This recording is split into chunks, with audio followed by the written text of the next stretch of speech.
All right, welcome out.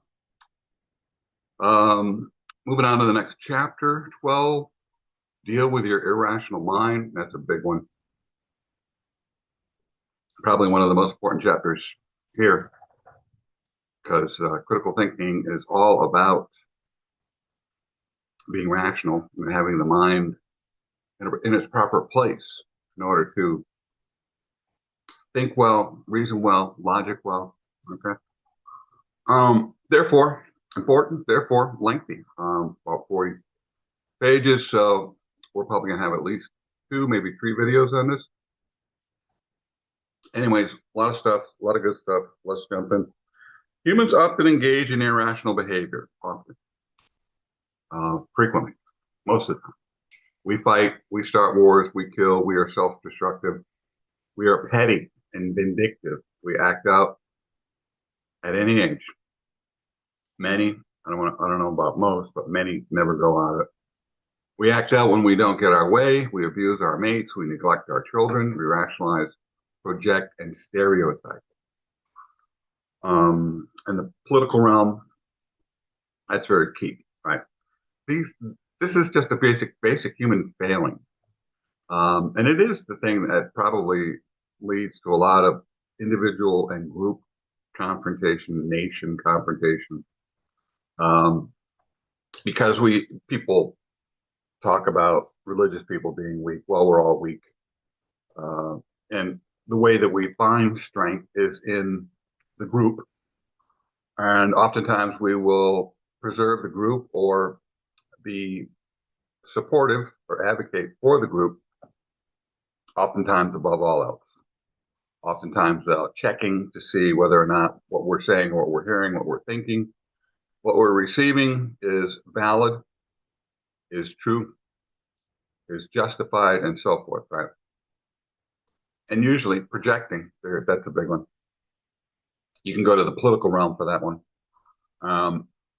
The left projects to the right or projects onto the right what the left is doing, and then the right projects onto the left and so forth. Or the center to the left, center to the right, I don't know, it doesn't matter, right? And there's always rationalizing. If we are personally attacked, if an individual that we support is attacked, if a group that we support is attacked or are a member of, we will rationalize our heads off and stereotype the other group to preserve, right? To maintain and preserve the status quo. That is, above all else, oftentimes people will ignore reason, logic, morals, ethics, and so forth, right? So you can't do that. As a good critical thinker. There's a video I've probably shown a couple times in these tapes or recordings called Koala Soup, I think is how you pronounce it. And it's a 5-minute video, very good video. You can search it up for yourself on critical thinking. If you type in critical thinking, it's one of the top 5, at least top 5, maybe top 10 videos that pop up. It's got over 1 million views, and for an academic video, that's pretty rare. So anyways, 5 minutes, but at the end, it concludes after it gives you kind of a synopsis, summary as to what critical thinking is. It does a good job. It's a great place. That video is always where I start with my students. Critical thinking class, no matter what class I'm teaching. I'm almost always sneaking in critical thinking, no matter what class I'm teaching, because it's at the foundation of best thinking, right? No matter what we do. And at the end, it says that critical thinking will create solid individuals, right? Good individuals. And then that will spread out to the society, right? So I say it's the sectarian religion of critical thinking. Pretty essential. We act inconsistently, ignore relevant evidence, just as I'm saying, jump to conclusions and say and believe things that don't make sense. We deceive ourselves in many ways. We are our own worst enemy. Right? A lot of vowel sounds there. Are our own worst enemy. So that's a problem. That's a huge problem. That's a foundational, fundamental, extensive, systemic problem, societal problem. That's a human problem. Behind human irrationality are two overlapping and interrelated sets of innate tendencies. Innate means you're born with them. Again, if you don't know a word, I can't do it here, but you're right because I highlighted it. I can do it here, I guess. But, just do your that. Well, this one doesn't. This book doesn't allow you really. I think you can look it up in Wikipedia, but usually you can highlight it, right click, search the web for definitions. Do that. Do that often. Definitions, understanding as specifically as possible as to what it is that you're reading, very essential. Behind human irrationality are two overlapping, interrelated sets of innate tendencies that frequently, look at the key words, right? Look at the key words. Innate, where does it come from? We're talking about irrationality, right? And they're innate, right? Tendencies, frequently, keyword. Motivate us to act unreasonably, another keyword, and to violate, keyword, the standards and principles of critical thinking. There it is. So you can't do that. If you want to be a solid critical thinker, successful critical thinker, leading to the most productive, fulfilling, I don't want to say eventless, but we'll say eventful life of full of greater decisions, right? All humans routinely, there it is. There's another one, right? Always looking for keywords and phrases. Again, absolutes are rare. Rarely does something always or never, all inclusive, never, it never rains on Fridays. People always do this. One group of people, those fill in the blank, they are always whatever, right? And if you're generalizing to hundreds of thousands, millions of people, guess what? I can almost guarantee that you're going to be wrong at some point, at some time. So, people who think well, such as the authors of this text, then you know that they are not going to take absolutes lightly, right? When you're inexperienced, you have a tendency to do that. Uh, this, when I have my students, bring in some evidence. This proves that, and they don't qualify it. Oftentimes, it doesn't prove it. At least in an absolute sense. There's a greater tendency than not, because of this found evidence, that this outcome happens frequently, right? Something like that. So you're almost always qualifying. Rarely are you using absolutes. All humans routinely engage in both forms to varying degrees, depending on their level of rationality. They can be captured using these terms. There they are. So it's basically irrationality at the individual level or the group level, right? Group egocentricity is how it normally works, right? To view for egocentrism, and then you can just transfer this definition onto the group, right? To view everything within the world in relationship to oneself to be self-centered or group-centered, right? Consider sociocentric thinking is the natural, what I'm talking about. That's what innate is, natural, born with it. Comes with a package, right? Natural human tendency to view everything, there it is, right? All humans, everything. So that's why this is important. If something is systemic, like for instance, is Shakespeare important? Well, maybe relevant to a few people's lives. Is philosophy important? Well, it might be accessible intellectually to a few people. Philosophy is usually very abstract and oftentimes not founded in everyday actions or practicality. It's not oftentimes practical. Because you can sit there and philosophize and come up with some great detached intellectual ideas. But then when you have to deal with in the moment, the human reaction, a lot of that falls to the wayside, right? What happened to because you've probably done this, right? You have a friend, they're in a relationship, and you're giving them great advice, right? Then when maybe the relationship's in trouble or falling apart or they broke up, right? Then you get into one, relationship's falling apart, you broke up, and you can't even take half your own advice, right? And they're talking to you, and you're like, be quiet. You don't know what you're talking about. Then they say to you, yeah, well, that's what you told me. So we are contradictory. We are oftentimes over and everything in this paragraph, right? Right. Um, anyways, sociocentric thinking is the natural human tendency to view everything within the world in relationship to one's group to be group centered, right? Uh, part of the herd mentality. I think they use that word in here, right? Human egocentricity is best understood as having two basic tendencies: the tendency to see the world in self-serving terms. So, I mean, we are very selfish. I mean, it's very difficult. Think about it. We exist in here, in the brain, it's inside of us, right? It's very difficult, and that, of course, is attached to the body and what you're feeling in your extremities, usually in your gut. That's where the center focus of feeling is. That's where a lot of your illness comes from. The center core gut area, right? So if we're okay down here in the gut area, brain's good, we can function well with the brain.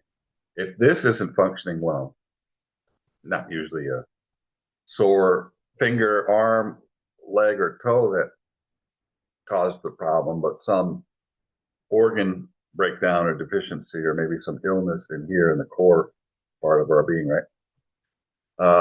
So if we're good at the core, our brain can function well. If we're not good at the core, or maybe the heart's hurting, right, or you're tired, then the brain is not going to work well. It's going to work not so rationally, not so calmly, not so logically, right? The tendency to see the world in self-serving terms, to constantly, does that mean all the time? Pretty much. To constantly seek that which makes one feel good, which one selfishly wants without concern for the rights and needs of others. And there's a experiment. I want to say Fulgrim experiment. Fulgrim experiment. Been a while since no, Milgram. I think there's an M in the name.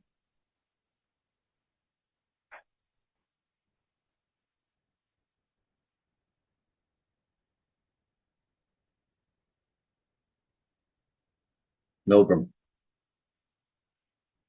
Stanley Milgram in the 60s. There was a experiment in which he wanted to see how people responded to, I guess, leadership, right? So there's a test subject, there's a person administering the test sitting behind that person, the test subject. There's a person behind a wall, and the test subject is given some questions to ask the person behind the wall. And the leader of the experiment, sitting behind the test subject, tells the test subject,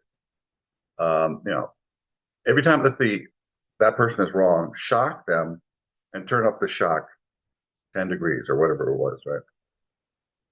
So they keep turning up, and you can hear the person behind the wall. It's just an actor part of the experiment, not being shocked at all, right? Screaming after a while, right?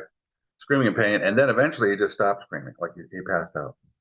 And many people, I don't know what it was, 60% or so, just kept going. They just kept going, even past the scream, right?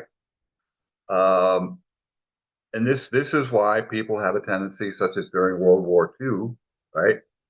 Uh, Jews were the enemy of the state, or enemy of the Nazi state, right?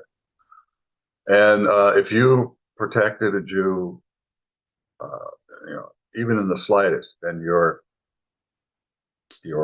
safety, your freedom, your livelihood, your life was under threat, right?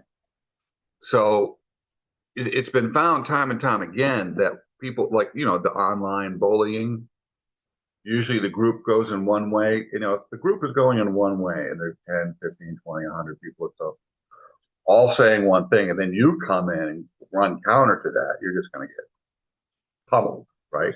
Buried. So that's the group think. You've seen it in process. You've probably seen it in high school or in team sports. For instance, the Spurs just won, beat OKC, and there's people in the comments. We destroyed you. We pummeled you. We humiliated you. We psychologically uh, messed you up beyond repair, beyond recovery. And not really. It was a 7-game series. It went well. It was very closely and hard fought. So that's exaggeration, but that's groupthink. That's how the group protects itself. It's irrational, right? To the greatest degree, greatest degrees. All right. The desire to maintain its belief systems, and point of view. There it is, right? Regardless of what the group is. Egocentricity is a form of rigidity of thought. It views its irrational beliefs as rational, right? Or even that you can even apply this to the egocentric, right? Um, right? You, we do the same thing or a similar thing as individuals. The second motivating impulse, sociocentric thinking, is an extension of egocentric thinking. It's egocentric thinking on a large scale, uh, panned out from individual to individual, right? There it is, herd. Humans are herd animals. There you go. Online herd, offline herd, group herd. You'll see that herd mentality in politics and sports and business and I don't know, other areas like groups. Humans are herd animals largely influenced by and functioning within groups. And because most people are largely egocentric or centered in themselves, they end up forming groups that are largely centered in themselves. And this is why it's oftentimes coaches such as myself or those in the know will often tell you, maybe your employer tells you as an employee, get outside of your comfort zone. You're too comfort. You're leaning too heavily on the group. You're really not growing or learning anything or expanding or stretching. And only through learning and growing and expanding and getting outside of your comfort zone, oddly enough, can you make the greatest advances in your life, emotionally, socially, intellectually, spiritually, financially, right? There's this philosophy concept in financial achievement that you have to get outside of your comfort zone. Are you comfortable with being extremely distraught and nervous? They say like in investing, oftentimes the people who are the most successful have nerves of steel. It's no place for the weak. High achievement is no place for the weak, right?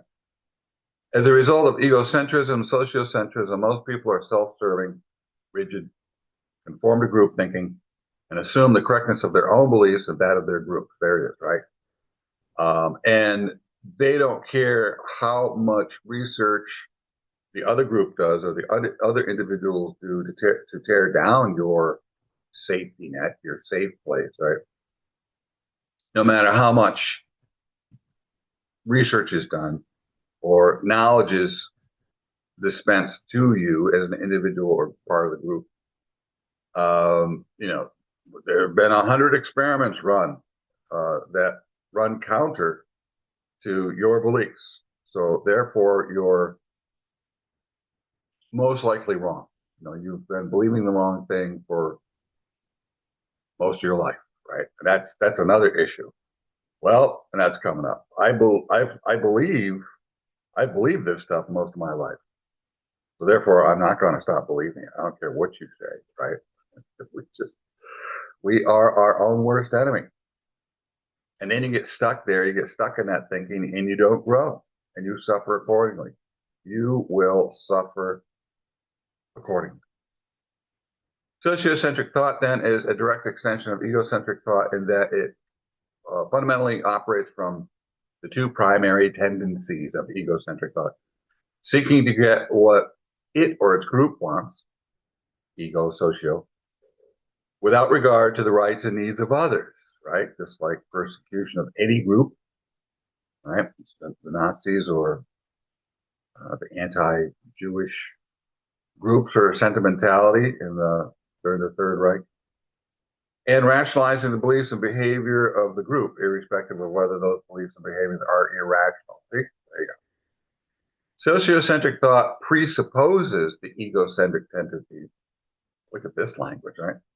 Sociocentric thought presupposes, so it's beforehand, happening beforehand, the egocentric tendencies of the human mind. The selfish mind finds it's natural, there it is, that word again, innate, natural, right? Home in the self-centered group. And virtually all groups, is it all groups? Pretty much. With in-group advantages denied to those in the out-groups, right? And that is really dangerous. If there is especially in the political realm, or there's other social groups, or in sports, where you're so much behind your team. There have been occasions where groups of fans, opposing groups, fight each other. You've seen it probably at not so much at basketball games. Basketball fans may be a little calmer, but you see it at football games, baseball games. I think there was a case where it was either a Dodger fan or a San Francisco fan. They're in high opposition, right? Killed some person. I mean, that's rare occasion, but it's all founded in this. I mean, that's an exacerbation of all these tendencies, right? So you got to fight it, because the natural tendency is to be selfish and inert. I see a piece of cake, I should probably cut it in half and save half for my wife, my friend, my roommate, whomever. I'm just gonna eat it. I got to get up and get early and go to the gym. Now I'm gonna get some extra sleep. I have to do some reading for my math class. I'm not going to do it. I'm just going to stay here inert in bed, right? So inert, that's a very selfish tendency, right? Remaining inert, not moving, is a problem. And the thing with success, greatest achievement requires the greatest amount of action. I've gone to those seminars and listened to the webinars and read the books and the materials out there. In order to achieve, you need to, at the highest level, you need massive action, right? Get rid of replace massive inertness with massive action, right? And the more massive that action, the more likely you are to cover your shortcomings, your mistakes, your errors, your oversights, right? Good stuff. This is instanced, nice word. I don't use that word. This is instanced in many forms, instance, putting extra syllables in there, in many forms of social conflict, punishment, vengeance. There you go. It also is close to the root of most wars and war crime. It enables some advantaged people to be comfortable in the face of wretched suffering of masses of disadvantaged others. So that Milgram experiment is going from the individual or the egocentric to the sociocentric, right? It enables some in a group, the elite, to manipulate others in a group, the non-elite. Consider the similarity between street gangs and nations. Gangs collectively pursue irrational purposes and engage in violent behavior against other gangs. Behavior that can seem to be justified only by one-sided group-serving thought. And oftentimes, what are those gangs founded in? Geographic location. You're north of Main Street, we're south of Main Street. I'm going to kill you. You've got a blue handkerchief in your back pocket. I've got a red one. You need to die. Like, come on. Talk about overly simplistic, moronic divisions and cause for such extreme actions, right? It's just, I mean, what we do to each other as humans, or what was it in Africa, the Houthis and the Mutis? I don't know if the two terms rhyme. It's two groups of African people, black people, who oppose each other in the extreme. Back early on, and I don't know if it's still going on today, but back in the early days, if you go back maybe 400 years, African tribes that defeated other African tribes, enslaved those that they beat, that they won, and they're the ones that distributed those slaves to the Westerners that came to their shores looking for slaves. Right? Oh, we have some slaves. We can give you these, sell you these. So the being this type of mentality is not restricted to one group, one race, one age, one people, right? This is a general human tendency, right? Humans are humans. In a similar way, countries frequently attack other countries using equally one-sided group-serving thought. The difference often is in sophistication, not in kind, right? The one is censored by society, the other validated, right? Got a few nice graphics here. The human mind is frequently irrational while having the capacity for rational thought. So it does have the capacity for rational thought, but you have to consciously force it, bring it into action. It's not natural. Being rational is not natural or innate. Think about it. At the very youngest age, before you learn language, what are you doing? You're smiling or you're crying, or maybe just content. But usually, when things are getting turned up, you're crying. Why? I'm lonely. I'm hungry. I'm tired. I'm scared. I want mommy. Right? And that is that. Some of that may be rational or irrational, but it doesn't matter. It's all based in feeling, and feelings are innate, right? To put those feelings on hold and to override natural tendencies that reside in our feelings with the rational mind, logical mind, conscious, working mind. That's the rational is the flex. That's got to have some muscle on it in order to overcome the natural human, right? Or they call it the arm of the flesh in religion. The arm of the flesh. I was brought up Catholic, man.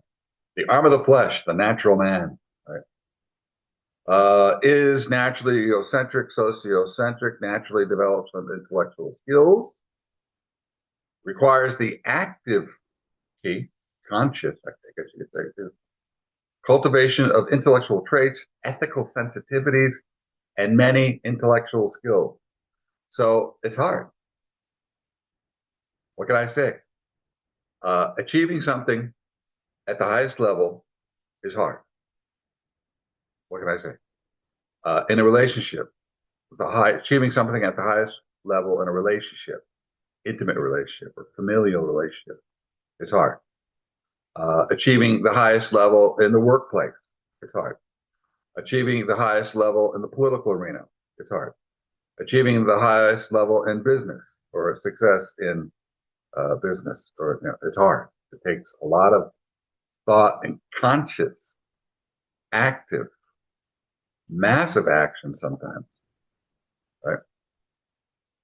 Distinguishing rational from egocentric, sociocentric motives. So here you get the ego and the socio, and then here's the rational. Egocentric strives to advance its selfish interest, strives to validate its current way of thinking. The group strives to advance its group vested interest, so it's just the ego taken to the group. Strives to validate group's way of thinking. And then you got the rational, which is trying to overcome these natural tendencies, the herd mentality.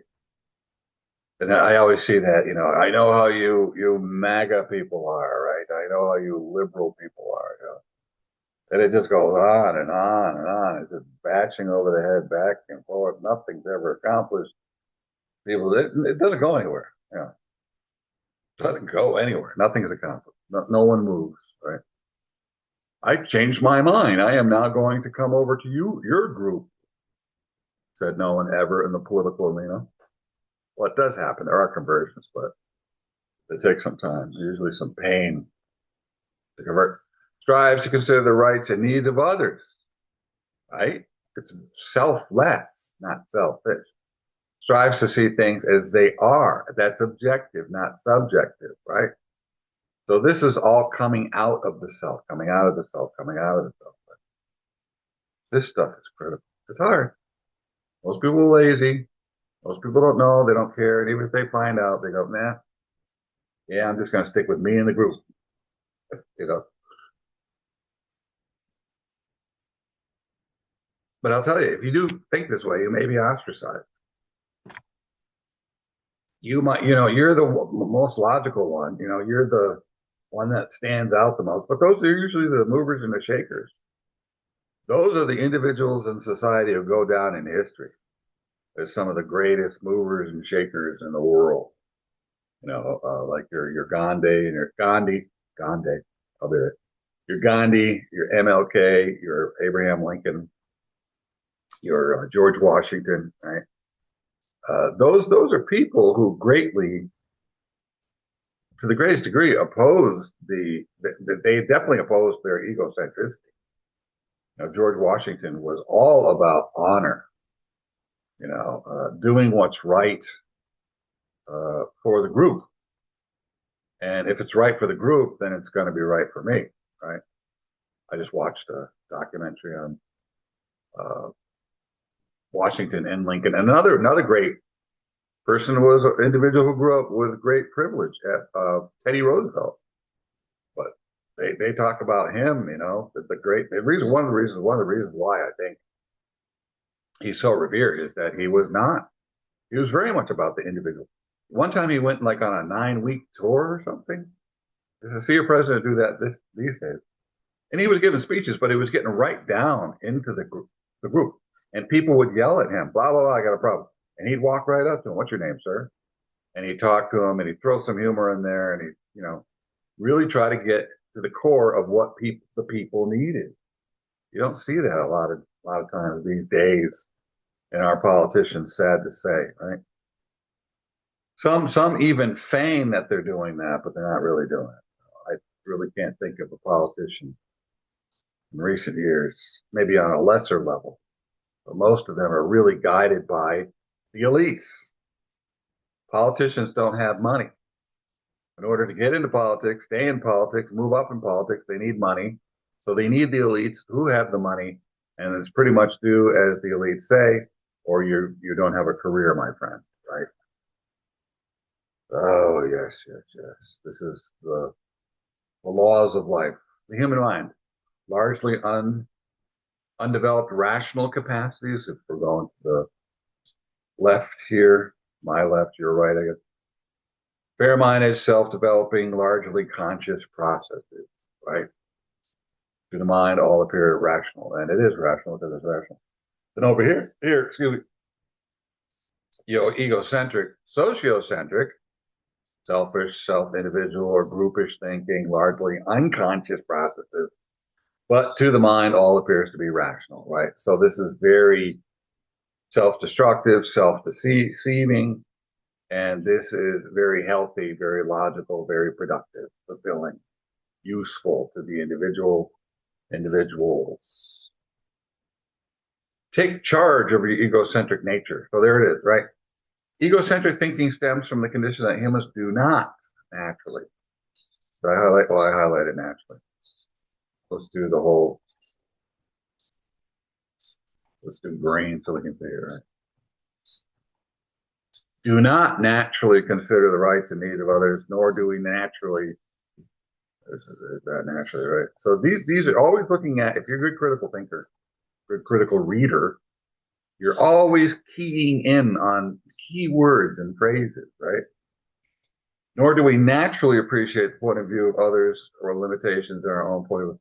That's why if you're really going to understand something, really comprehend something, really get it to the core, you need a good vocabulary.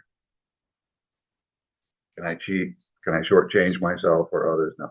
In that regard, no. Sorry. When I was younger, I don't know, maybe it was an innate natural tendency. My dad was a pretty good rational thinker, went to Brown University. Paul Brown went to Brown University, lived in a Brown house on Green Hills Drive. What the hell happened there, Paul? It was so close. So close. Too bad it wasn't Brown Hill Drive or whatever. That wouldn't be so good. You don't want your hills brown, you want them green. Anyways, so very rational. I grew up kind of with rational mentoring. I had a mentor, so I was fortunate, right? So that's why I came to this thinking more naturally. It was kind of beat into me. I don't want to say physically, but through a lot of lectures, believe me. And sometimes at some point, he's going 10, 15, 20 minutes, half hour into the lecture. You go, I don't know. I think I prefer a beating much quicker and I can get back to playing sports or whatever. Anyways, nor do we naturally appreciate the point of view of others or the limitations on our point of view. There you go. Right. So we don't like those limitations in ourselves, right? And we say, I can't go for that. It's the great Hall & Oates stated in one of their songs, I can't go for that. As humans, we become explicitly aware of our egocentric thinking only if we are especially trained to do so. Just let that sit there. 2, 3, 4, right? That's key. That's huge. That's in the green. Green means go. Go with that. We do not naturally recognize our egocentric assumptions and egocentric ways in which we use information and interpret data, the sources of our egocentric concepts and ideas, or the implications, keyword, of our egocentric thought. What does that imply? What does that mean? What are the implications, right? We do not naturally recognize our self-serving perspective. Humans live with the unrealistic but confident sense that they have fundamentally figured out the way things actually are and that they have done this objectively. And this is part of the self-deceiving, lying, idiotic way that we exist or think. Natural, this is natural, right? And the thing is, the less you know, the more you believe. Remain in ignorance, remain confident. You become more knowledgeable and start to learn more things. You begin to see, you go, oh my gosh, what I don't know is tremendous. There's this phrase that's been bandied about, I don't know its origins, but the phrase is, we are all equal in our infinite ignorance. How about that, right? Hawking, I think it was Stephen Hawking, who said, I love science. It's unbounded. There's always questions because what we don't know is universal, right? We can come up and he said, probably Einstein and Boyle and Planck and Feynman or Feynman, they probably all said the same thing. Those are some of the great scientific minds. But Stephen Hawking said, no theory is absolute. How could it be? There's always more stuff to learn, right? Neil deGrasse Tyson, right? He's a modern day, I think, is he a theoretical physicist? Maybe. But he's on TV, you see him. And, he said, the scientists are always at the drawing board, always. So the day we die, because always stuff to research, always stuff to know, always things that we don't know, always inadequacy, shortcomings. They naturally believe in their immediate perceptions, however inaccurate they may be. Instead of using intellectual standards in thinking, humans often use self-centered psychological standards to determine what to believe and what to reject. The most commonly used psychological standards in human thinking are what? Here they are. So I think I referred to these earlier. Some people will say, well, I alluded to them. No, I didn't do it indirectly. I did it directly. I referred to them. Okay. Know your vocabulary. Don't sound like a dummy. But I hear that word used frequently by news anchors or news reporters.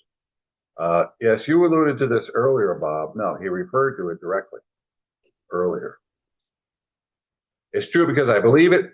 So that's innate. It's true because we believe it.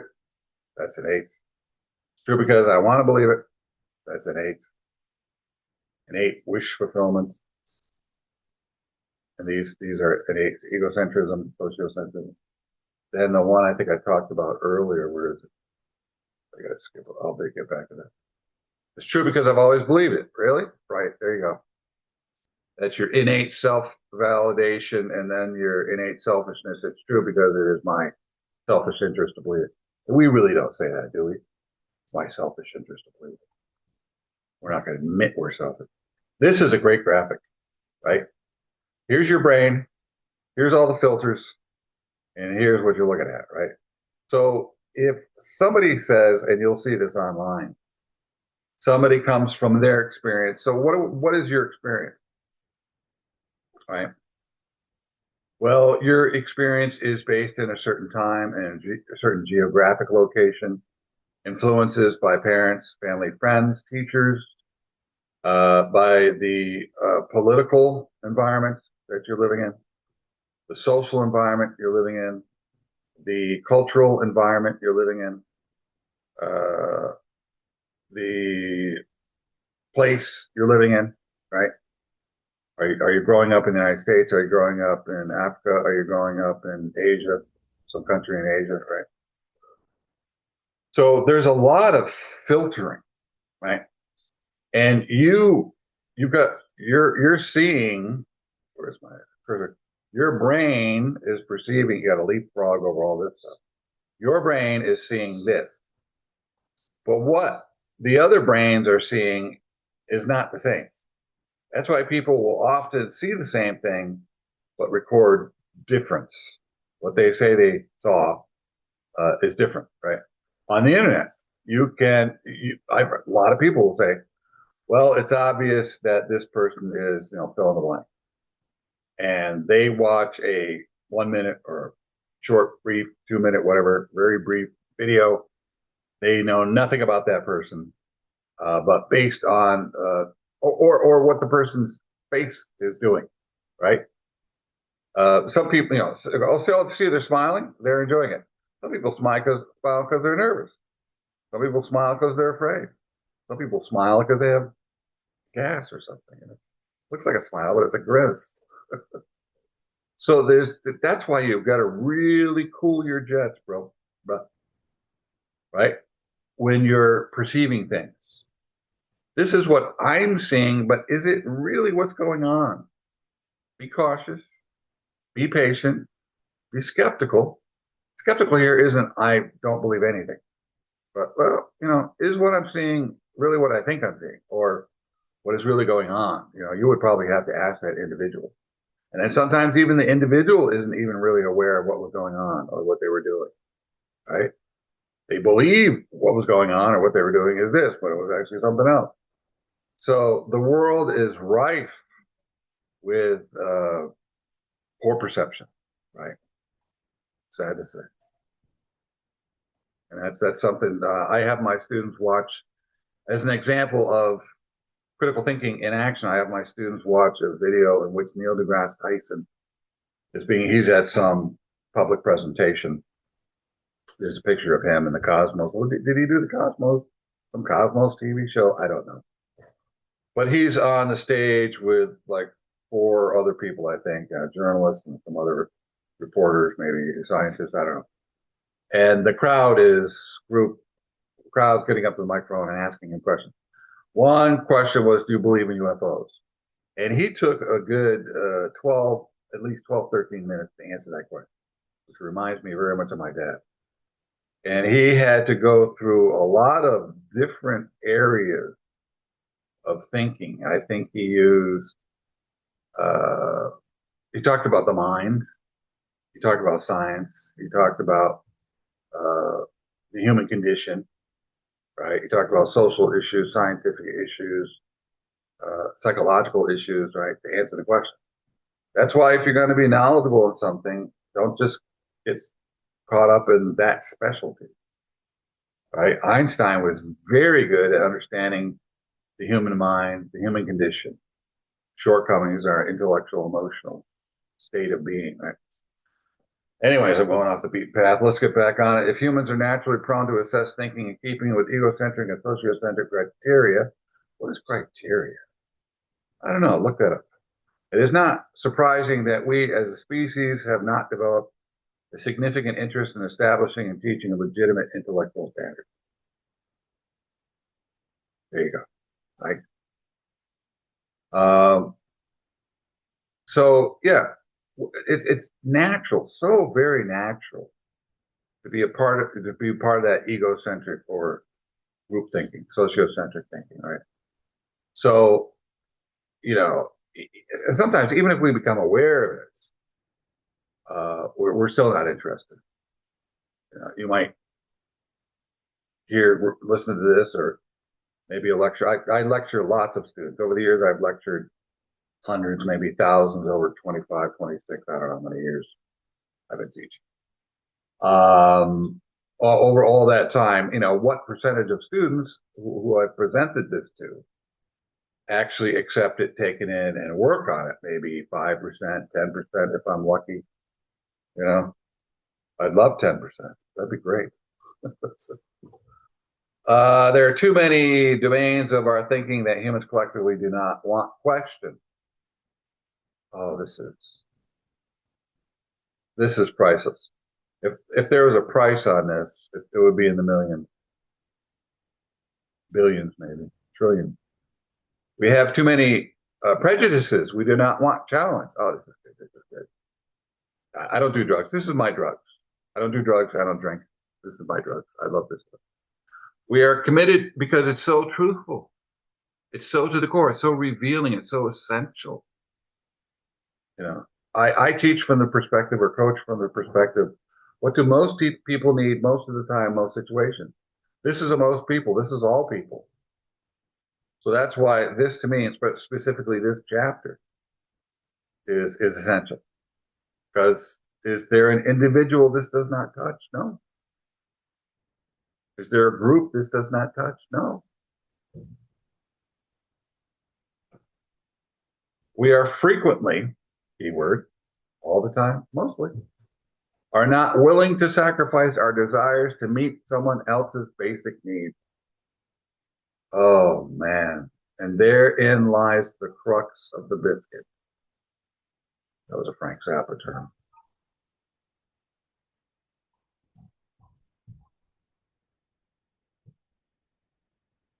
We do not want to discover that beliefs we have taken to be obvious and sacred might not be either obvious or sacred.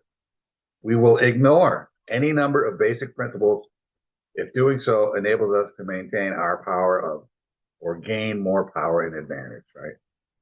So if you're in yourself and you're comfortable, if you're in the group and you're comfortable, who cares if this is true? Who cares if I'm not 100% honest with myself, or 100% selfless, and seeing other people's points of view and thinking that and understanding that I'm probably wrong. I'm wrong some of the time, half the time, most of the time, all the time. I don't know. A lot of times. Fortunately, humans are not always guided by egocentric thinking. There's the hope. There's hope. Within each person are, metaphorically speaking, two potential minds. One emerges from innate, egocentric, and sociocentric tendencies. The other emerges from rational, high order capacities. So some people, as they grow and as they mature and as they develop, eventually will break this stuff down and accept the problem and do something about it, right? We then contrast this defective mode of thinking with its opposite, rational or reasonable thinking, right? That's where we want to go. eventually. Right? Where are we? Where do we start? 37. Should I go another?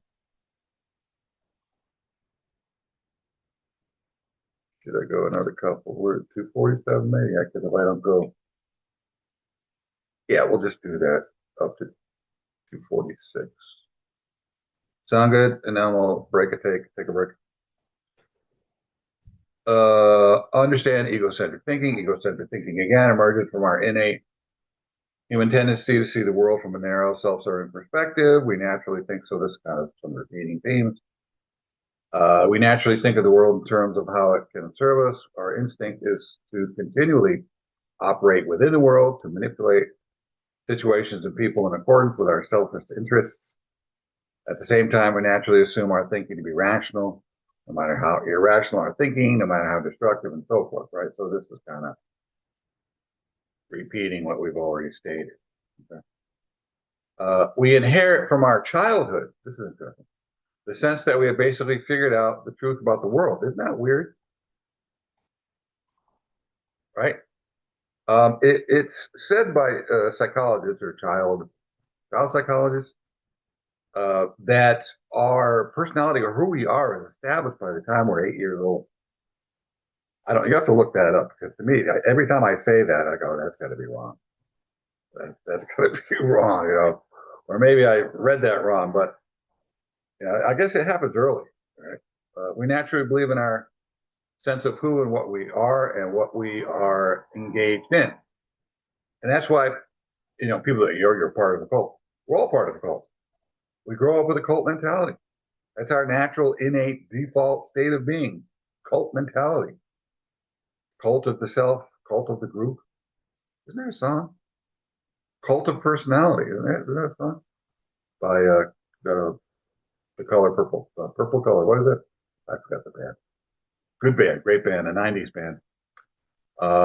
Therefore, if we behave or think irrationally, we are in a sense of victims of the beliefs and thought processes we have developed throughout life. There you go. Right. So that's huge. As we age, our irrational capacity is developed to some extent. So that's what I was talking about. We'll put a different color on that. Let's go green.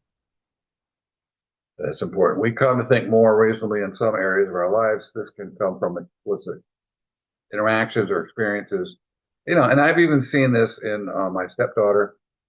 I have our youngest is my wife, our child. He's 20. He'll be 21 soon. Good Lord. And then my wife from a previous marriage, 2 kids. I'm going to get the ages wrong. 30 and 35 or something like that. And I've seen them change. Karen. I've seen Karen change. Before she got into college, and then after college. Now that she's out of college and she's working for herself and she's having to pay for things, she's become more conservative. that's how things have a tendency to go, right? Egocentrism has a self-contained logic to itself. It appears logical, right? By focusing on its logic, we figure out how it functions. We can figure out its purpose, assumptions, point of view, and other elements of reasoning embedded in it. Right, here it is. So here's all this stuff. I'm not going to go into each one of these, but here. Pull it up so you can see it well enough. Again, I highly advise that you got to get the book. You got to get the book. But there's a nice snapshot. You can pause it. Elements of reasoning, point of view, purpose, key question, information, interpretation, inferences. What's the other one down here? Assumptions, essential concepts, implications, consequences. If you really want to get into it, there's your elements of reasoning. Again, so this is a very cursory look at this stuff. There's too much here. And in order to really learn this, you'd have to turn each chapter into an event, right? Take each chapter over a period of weeks, months, probably weeks, and really study each chapter out, right? Yet it is hard to imagine making significant inroads into egocentric thinking unless we become explicitly. Oh, that's a key word. explicitly aware, let's do the keyword, of it and learn how to understand or short circuit it using our own more rational short circuit it. That's fine.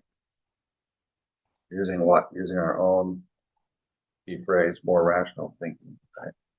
I like that. All of that is good.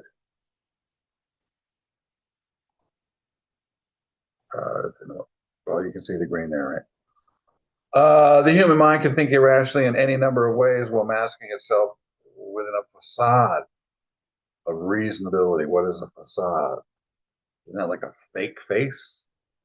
Like somebody said to Lincoln one time, "You're two-faced." He says, "If I'm two-faced, why would I wear this one?" Because he didn't think he was a good-looking guy, right? And that kind of calmed the crowd down. See what humor does? Teddy Roosevelt used it. Lincoln used it. Lincoln used it to great effect. And there were still people that would say, "There's no time for fooling around. No time for that. No time for that. No time." I'm thinking about what is that? What's that movie? There's no time. Where the I can't think of the actor's name. His daughter is kidnapped, taken. Right, Liam Neeson. There you go. There's no time. There's no time.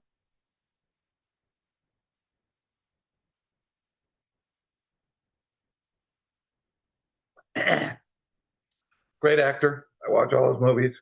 Great movie. Um, the mere appearance of rationality, of course, is not equivalent to its genuine presence, and unfortunately, much seemingly rational adult behavior is, see, there you go. So it's a facade. Is at its root egocentric, sociocentric. A lot of people, like in politics, they put on a good face, right? Especially when they're out campaigning, right? That's why a lot of politicians they say they're two-faced. You know, they're out campaigning in order to get into office. They don't want to do what the general populace says they want, right?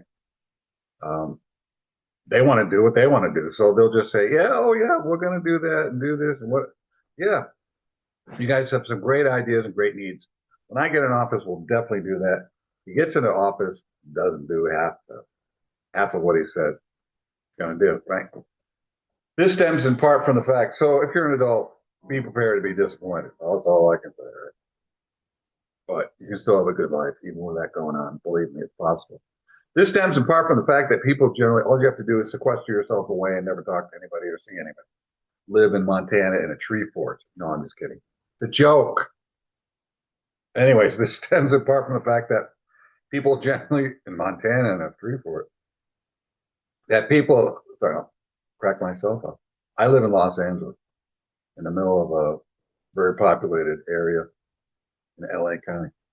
From the fact that people generally lack a clear understanding of how the human mind functions, most important, they fail to realize that thinking, if left to itself, is inherently flawed with prejudices, half truth, biases, vagueness, arrogance, and the like. Oh, that is so yummy right there.